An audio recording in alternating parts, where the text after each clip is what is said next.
ఈరోజు దేవుని వాగ్దానం, కృపా సమాధానములు మీకు కలుగుగాక. రోమీయులకు పత్రిక 1:3. ఈరోజు నీ హృదయం ఆందోళనతో నిండిపోయి ఉండవచ్చును. ఎన్నో ఆలోచనలు నీ మనసును అలసిపోయేలా చేస్తున్నవేమో. బయట నవ్వుతున్నా, లోపల మాత్రం సమాధానం కోసం వెతుకుతున్నావేమో. కానీ దేవుడు నీ హృదయ స్థితిని పూర్తిగా తెలుసుకున్నాడు. ఈ లోకమిచ్చే సంతోషం కొంతసేపే ఉంటుంది. ఇచ్చే ఆదరణ ఒకరోజు తగ్గిపోవచ్చు. కానీ దేవుడిచ్చే కృప మరియు సమాధానం శాశ్వతమైనవి. కృపా సమాధానములు మీకు కలుగుగాక అని చెప్పిన దేవుడు నీ అలసిన హృదయాన్ని ఓదార్చగలడు. నీ భయాలను తొలగించి నీలో కొత్త ధైర్యాన్ని నింపగలడు. కన్నీళ్లతో నిండిన నీ రాత్రులను సమాధానంతో నింపగలడు. ఈరోజు దేవుడు నీకు చెబుతున్నాడు, భయపడవద్దు, నా కృప నీకు చాలును.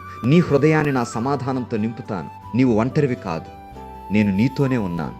సకల ఆశీర్వాదాలకు, కృపలకు కారణభూతుడా, కృపా సత్య సంపూర్ణుడా, మీకు వందనాలు. ప్రభువా, ఈ వాగ్దానం వినే ప్రతి హృదయాన్ని మీ కృపతో మరియు సమాధానంతో నింపు. భయపడుతున్న వారికి ధైర్యాన్ని, అలసిపోయిన వారికి విశ్రాంతిని అనుగ్రహించు. మీ సమాధానం ప్రతి కుటుంబంలో నిత్యముండునుగాక. మీ కృపాబహుల్యానికి సమర్పిస్తూ యేసునామములో ఈ వాగ్దానాన్ని ఆశీర్వదిస్తున్నాను తండ్రి, ఆమేన్.